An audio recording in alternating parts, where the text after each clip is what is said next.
Hi friends, बीच में किसी कारण से क्लासेस चलाई नहीं जा सकी थी।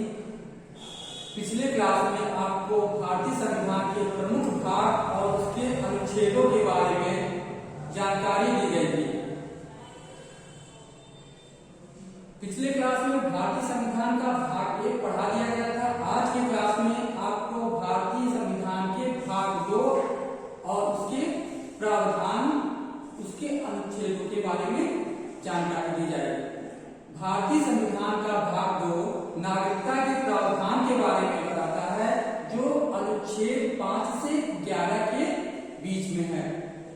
दोस्तों, साथ ही साथ ये भी बताते चले कि भारतीय संविधान में नागरिकता 5 प्रकार से प्राप्त की जा सकती है। पहला जन्म से, दूसरा वंश परंपरा से, तीसरा देशीकरण और चौथा पंजीकरण से, पांचवा भूमि के अर्जन से।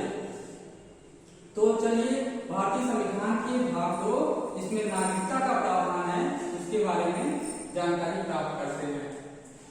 अनुच्छेद 5 संविधान के प्रारंभ पर नागरिकता के अधिकार के बारे में बताता है।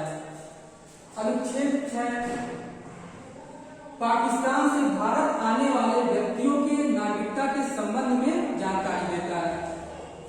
अनुच्छेद 7 भारत से पाकिस्तान जाने वाले व्यक्तियों की नागरिकता के बारे में बताता है।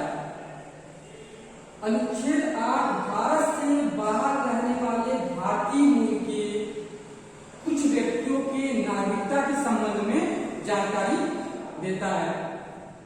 अनुच्छेद 9 किसी व्यक्ति द्वारा स्वेच्छा से विदेशी राज्य की नागरिकता ग्रहण करने पर उसकी भारतीय मूल की यानी भारतीय नागरिकता समाप्ति के संबंध में बताता है।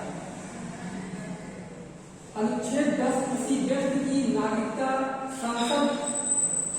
संसदीय विधि द्वारा भी छीनी जा सकती है या अर्जित की जा सकती है, उसके बारे में जानकारी देता है। अनुच्छेद 11 संसद को नागरिकता के संबंध में विधि बनाने की शक्ति के प्रावधान के बारे में बताया गया है।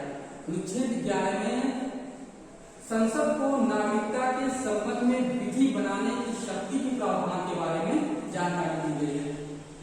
आज के क्लास में आपको नागरिकता के बारे में जानकारी, उसके अनुच्छेदों के बारे में बताया गया है।